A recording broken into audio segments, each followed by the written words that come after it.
so today I'm going to talk about my natural hair journey from 2009 up until now, 2016. And I'm really excited to share this story with you guys because it's been a lot of ups and downs. It's been a challenge. It really has. It probably should be called a natural hair challenge because really that's what I have faced over these last, how many years? Many years since I have been natural. Well, we'll get into it. Let me just go ahead and give you guys the details, okay?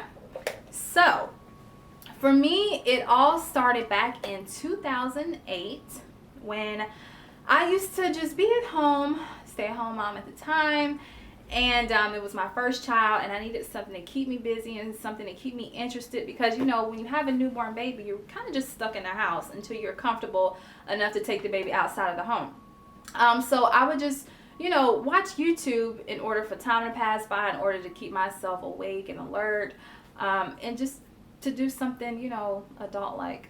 So I used to watch YouTube, and I don't remember what the topics I used to watch. I have no clue. But somehow I stumbled across Naja Face. Now, if you watch YouTube on natural hair or beauty for years, you may remember Naja Face, and she was a woman that basically did her daughter's hair on camera, and she would do different styles and talk about the health of her hair and everything like that. And she was very informative. I mean, very informative. And I think her daughter had hair similar to mine. But yeah, I used to love watching her channel. I wasn't subscribed or anything like that to hers or anybody's channel for that matter. I used to just watch her channels every now and then, but I loved it. Fast forward to 2009, like the early part of 2009, I was like, you know what? I want to try something different with my hair. I want to focus more on the health of my hair because by the time I understood that relaxers were not the best thing to, put on your hair and your scalp. And so I was like, you know what? I'm going to go ahead and give this natural hair thing a try and see how it goes for me. And thankfully I had a few people within my circle who had already gone natural or who were thinking about it. So I kind of felt more comfortable doing it. And so in early part of 2009, I started doing more research on YouTube, and then I became like addicted to YouTube videos. Like I would watch them all of the time. All of the time. Like when I would go to class, I would come home, tend to my child when he was asleep, and if I wanted to stay awake, I would watch YouTube videos like all of the time. Back then I was watching Mahogany Curls, Black Onyx 77, Shelly Bean 729, Giselle Couture. It was a couple of other ladies I used to watch, and I used to watch them faithfully, and there are plenty more who aren't even on YouTube anymore. I wish they would come back. Oh my gosh, I wish they would come back. But anyways, they, were either starting their hair journey or had just started or were thinking about it, during that time. And then for me in June of 2009, well, hold on, wait. March or April of 2009, I had my last relaxer, and what I did was once I just saw new growth, I went on ahead and just chopped it off. But what's funny is since I had my relaxer, I had like a relaxer, like I said, it was either March or April of 2009, and even after I had just got the relaxer, I would just start cutting my hair down for whatever reason because I was like so excited about doing a big chop. But at the same time, I wasn't ready yet because I didn't have any new growth, but I was still like cutting my hair and doing twist outs and braid outs just to try to have like, some kind of texture going on there.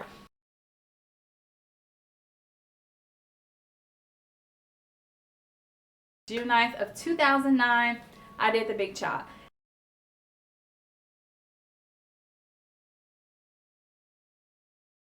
I can't say that I really got negative feedback from people. Like I said, I did the big chop for myself and what I wanted, so I wasn't really like nervous like, oh, what would people think about me, what would they say.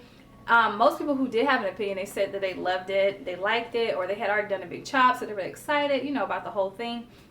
But yeah, so I got that from females and males, and like I said, I was in college at this time, and so it was kind of good just getting great feedback from young people. So in 2009, I spent a lot of time just like making stuff because like I said on YouTube, ladies were starting to, mix up some things, shea butter and coconut oil, and they're doing all this kind of stuff to try to like make their own products at home because it was so hard to find products that really cater to natural hair. There were a few lines, and even in the area that I lived in at the time, you couldn't really find those lines anywhere. So I had a difficult time, but you know, I would mix my little oils and butters and stuff like that and kind of make stuff at home for myself. Once I did a little bit more research, I came across Alba and Giovanni and Avalon Organics, and I absolutely loved like all of those lines, especially Giovanni, their direct leave-in conditioner. Oh my goodness, I love that stuff. But I used to use those 3 lines because those were the only ones that I really knew about that had like all natural and organic ingredients, and so I was faithful about using those 3 lines for a little while. And like I said, then I wanted to, you know, kind of mix up my own thing at home, which was kind of fun. So yeah, I would do that, and then once my hair started to grow out, once it started to grow out, I was just like, honestly, I wasn't feeling it. Like once it hit, I would say probably that 4 to, I would say like 7, might even be a little bit longer. That maybe that 4 to 9 month, depending on how fast your hair grows.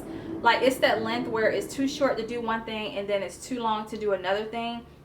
So I was stuck in between that, and by this time I was pregnant with my second child, so I was just like rocking twists all the time. You know, that was just what I was doing, twist or froze. When I wasn't lazy, I would just do twist, and when I was lazy, it was always a fro or a little puff or something like that. So from June 2009 up until about fall 2010, I was completely natural. In the beginning, I was loving it. Like I said, when it started to grow out, I was just kind of like, I don't know. And at the time, I was also in college still trying to finish up, and I was pregnant with my second child, and I was just like, hair, I don't feel like dealing with this right now at all. So I started to get lazy with it. I started to do, you know, more things to it that I didn't have any business doing. And so in October, I was actually called in for an interview because by this time I had already had my second child and I was looking to go back into work, and I had an interview in October. And yeah, I was trying to figure out what am I going to do with my natural hair for this interview. I had never experienced this before. You know, my hair was always relaxed, you know, it was straight. You know, that's what people like, straight hair. So I was trying to figure out, what do I do with my natural hair? I mean, do I leave it in a fro? Do I do twists? Like, do I do a twist out, a braid out? Like, what do I do? So I actually did a hair softener on my hair. Yes, I softened my hair using a kid's hair softener. Basically, it does what it says. It softens the hair and kind of makes it more manageable. And that's exactly what it did for my hair. But at the same time, my hair still looked the same. And I was thinking that it was going to stretch my curl because honestly, I was trying to have my curls stretch a little bit because I was, at that time, I was still just kind of like unsure about my whole natural hair. Like once it started to get to that phase, I wasn't liking it, and even once it passed that little phase a little bit, I was just still not liking it because it became, you know, it grew, so I had to do more with it. And so I did a hair softener, and my hair still looked the same. It looked a little bit more shinier. It was more manageable, and it was softer, but like I said, it still had that look, and I was just like, I'm not feeling it. I mean, it looked like this, but I wasn't feeling it. And so I ended up wearing a wig for the interview. I did all that, softened my hair, and I ended up wearing a wig, and I think I left the front out. It was like a wavy wig pulled back into a bun, and so the front I did like a twist out so it can kind of blend in. Okay. It ain't whatever, but and so I did a twist out in the front so it can blend in with the wig, and I wore that for the interview, and I ended up getting the job. I started like mid-November, and before I started my job, I put a relaxer in my hair, okay? Because I was just like, you know what, at this point, I was like, I don't feel like dealing with my hair, especially with me starting this new job.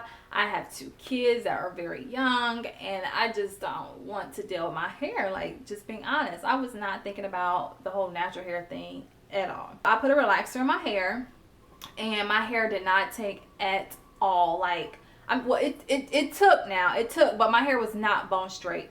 My hair was what you would call a Texlax. That's what it was. It's basically like I had a Texlaxer put in my hair. That wasn't my intention at all. At all. I wanted bone straight hair. You know, I wanted relaxed hair. That's what I wanted. And I ended up with my hair pretty much like a very like loose S. It wasn't like this. It was like that. And I was like, okay, I'll deal with it because it's more manageable anyway. You know, I didn't have to do too much to detangle. You know, if I wanted it straight, I could easily put a flat iron to it. And if I want a little bit of curl, I just had to, like, you know, wet it up and, you know, do whatever I did at the time. I wore that for a little while, and during that time I actually started using Shea Moisture's line, which I absolutely love their line. I used Shea Moisture's line, their raw shea butter one, that's the yellow one, because at the time they didn't have all the collections they do now. Now they have so many. I'm just like, oh my gosh, how do you guys create so many of these wonderful products? It seems like everything they come out with is just great. At the time they just had the well, in my area they sold the raw shea butter one and the what was it, the coconut hibiscus, the pink one. Those were the only two that were sold like in stores nearby me. I used to use the raw shea butter one, and then I used the coconut hibiscus one, and I love them both. I love them both, and I used them while I was Texlaxed, and it did help my hair get a lot healthier. Like when my new growth came in, it was great. But anyways, I'm not doing a review on Shea Moisture's products, even though they are amazing. So yeah, I had my hair like that from 2010 up until October 2011. So between that time, like I said, I was either just wearing my hair the way it was, that weird S, or I would do like twist outs and braid outs to try to, you know, make it look more curly. But then as my new growth came in, it was just like, you know, kinky, but not as kinky because the strands that were Texlaxed were weighing it down. So it was like this at the top and then like that at the bottom, if that makes sense. So it was like a little bit of a curl and then a little bit of a loose S at the bottom. That's how my hair was, but I still rocked it. You know, I did my twist outs and braid outs to make it blend. So October 2011, let's fast forward again. I was pregnant with my third child. I know you're like, girl, what? How many kids you got? Okay, we ain't talking about that right now. I was pregnant with my third child, and I remember I was at home and I was flat ironing my hair, and I was just like, you know what? I just don't feel like dealing with this anymore. Like, I'm tired of dealing with these weird textures. Like, if I'm gonna be natural, I'm gonna be natural. Like, I'm not gonna be, you know, trying to fake it till I make it. Like, I'm not doing all that, you know. And I really wasn't transitioning. I mean, I was transitioning, but I didn't set it in my head and think about like, oh, I'm going to transition for this amount of time. You know, I transitioned without thought, basically. And so I was just flat ironing my hair, and it had grew to a nice length. It was probably about this long, probably like armpit length. And I was flat ironing it, and I got halfway through, and I was just like, I don't want to do this. And so I literally went to go grab some scissors, and I cut my hair off. I didn't grab shears. I didn't grab anything professional. I found some scissors, and I cut my hair off all the way to about right here. It was probably about 3 inches stretched and maybe about 1.5 inches unstretched. And so I rocked it. And it's funny because prior to me doing that second big chop, a few of the ladies that I worked with mentioned that, you know, they want to go natural, and, you know, they have been watching blogs and YouTube videos to learn how to, you know, transition or do the big chop and everything like that. And we would, you know, kind of talk every so often to be like, yeah, girl, I'm going to do it soon. And then soon came around and nobody had done it. Oh, just give me a few months. You're going to see me with short. You know, like, we were doing all of that. And then it was funny because, like, I just showed up at work. You know, even the week before, I didn't know that I was going to do it. The day before, it was literally that moment when I was flat ironing my hair that I was like, okay, I'm doing a big chop. So when I came back to work, like, I surprised everyone. I mean, of course, the ladies who I would have conversations with about doing the big chop, they were like, oh my gosh, you finally did it. But, you know, other people would be like, oh my gosh, wow, you know. That's a whole nother video, you know, wearing the big chop at work. That's a whole nother video. But yeah, so I chopped it off, and I love the fact that I could go back to doing a wash and go, you know. But it's funny because the second time that I did the big chop, I wasn't as focused on, like, you know, natural hair products and wash and goes, and like, I mean, I did wash and goes, but I wasn't so like focused on like the whole natural hair community and the whole natural hair movement anymore. I was just like, I'm tired of dealing with the two textures, chop. I didn't really watch YouTube videos like that. I really didn't do as much research. Like the first time I did the big chop, I was all into YouTube. Like, I was faithful. Baby down, I'm watching YouTube. Like, that's how it was. Like, it was just a, you know, a habit every day to watch YouTube, to learn some information about my hair, learn some new products and that kind of thing. Second time around, I was just like, whatever, you know. And so my hair grew out. I still wasn't watching YouTube, you know. I wasn't into that kind of thing. I was just like, okay, it's hair. Like, that was my mentality, because I know that it can be overwhelming, you know, trying to learn so much about hair.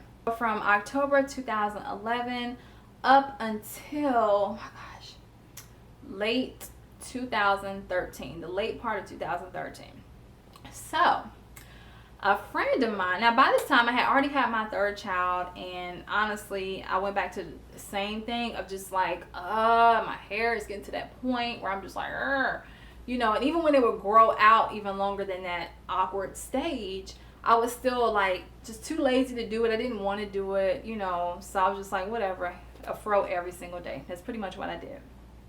So in late 2013, a girl that I went to college with, she had posted a picture of her hair, and she was natural, but she had a flat iron, and it was just looking so pretty. I was like, you know what? I really want to flat iron my hair. Like, I really want to flat iron it. I flat ironed my hair, and before I flat ironed it, I remember saying, what in my house could work as a heat protectant? Like, what's natural in my home that could work as a heat protectant? I didn't Google it. I was just like, what's the first oil that I see? So I saw coconut oil. Now, I know that there are mixed opinions whether or not coconut oil is a heat protectant or not, but let's just say I used the coconut oil and I had my flat iron on the highest setting. So I got to flat ironing it, and it's funny, it was like 10 or 11 o'clock at night, and by the time stores in my area were closed, so I wasn't even thinking about going to get a heat protectant. I was like, whatever. That's why I used the coconut oil anyway. And I could have just been patient and wait until, you know, the next morning to go out and buy a heat protectant. But I was like, nope, I want my hair straight, and I want it to look like hers. So I was just flaring away with this coconut oil. And when I was done, I was like, okay, it looks good. It looks nice. You know, I was liking it. And then it came to wash day, and I was washing my hair, and I realized that my kinky hair was now curly. It was more like a 4A, you know, it was more of a defined curl. Still a tight curl, but more defined.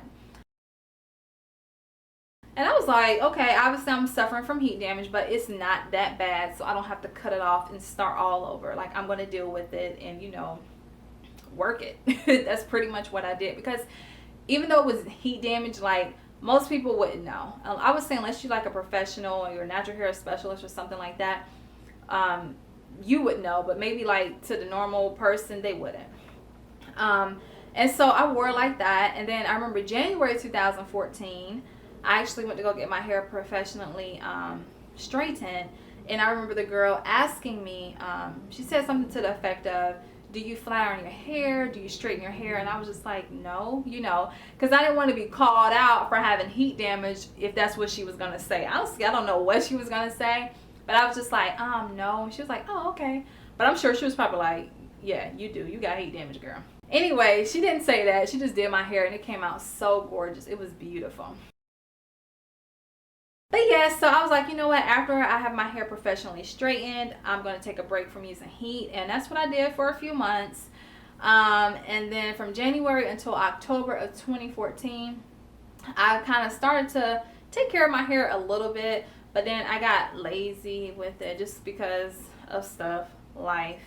In October of 2014, no. Wait, when I said when I said January 2014, no, I meant January 2013. So forgive me. Oh my gosh, now my dates are messed up. Hold on, wait. Okay, I might insert something like right here.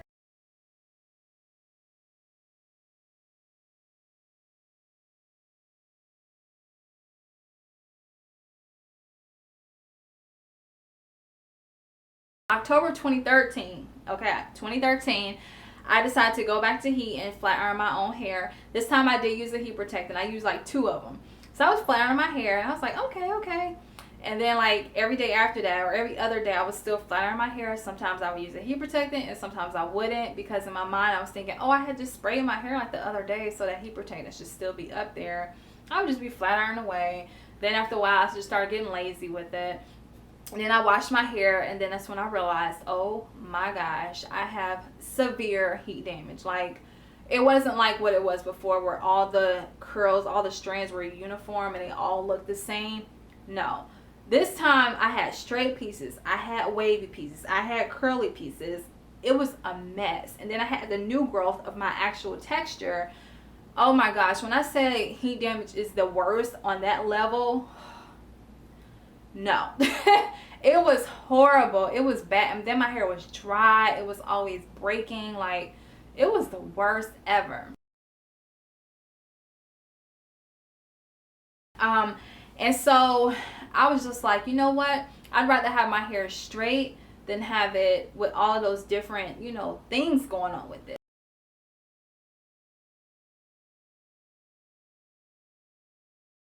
So for 5 months, I was straightening my hair because I wanted to hide like what it really was, which was that heat damage, you know, mess I had going on. So I would straighten my hair all the time because I thought it looked better straight than it did curly, kinky, coily, wavy.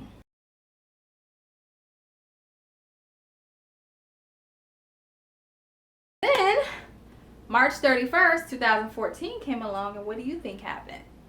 Yes, I did my third big chop. I was in my bathroom doing my hair again, and I was like, you know what? I'm cutting this off. I'm tired of this. I'm going to focus on getting my hair to its healthiest, and I'm going to stop playing games with my hair because honestly, I love hair. I love my hair now, and it's beautiful. It's thick, you know. And so I was like, you know what? I'm going to really focus on the health of my hair. And so March 31st, 2014, I did my third big chop.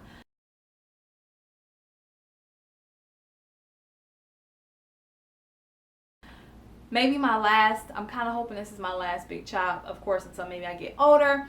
But I did my third big chop and it was great. I mean, I loved it. I loved doing the roller sets with it. It was exciting. It was fun. And I really started to focus on the health of my hair. And I wasn't just limited to watching YouTube, which is funny. This time around, I've actually read more than I've watched videos on, you know, just hair care and natural hair care and, you know, thick hair and dense hair and kinky hair. And, you know, like I've actually read about it. It's been just very interesting and very exciting. And yeah, I mean, this time around, like I actually love my hair. If you follow me on Instagram or wherever, you know how much I've just like learned about my hair and how much I really appreciate it and love it now because I've been through so much with my hair. Like I put this hair through so much. It's crazy. And I'm sure there are some things I even forgot to tell you guys about my natural hair journey, but it's been through a lot and it's still here with me, so I'm thankful for that. But yeah, so these last 7 years with my hair, it has been crazy, but crazy amazing. I just encourage you to just stay on your natural hair journey or your healthy hair journey. Take care of your hair, learn it, love it, appreciate it, embrace it, love it for what it is. That's what makes the journey more exciting, you know, when you actually enjoy your hair and learn about it. So love your hair. It's that simple. Just love your hair for its kinkiness, its coiliness, its curliness. Like, love it for what it is. And I hope you guys have enjoyed this video. If you have, please give it a thumbs up. And if you haven't already, make sure you subscribe. Leave any comments or questions you have below. I would love to interact with you guys. Thanks so much for watching. Oh, and make sure you follow me on Instagram at The4cProject. All right, have a great day, guys. Bye.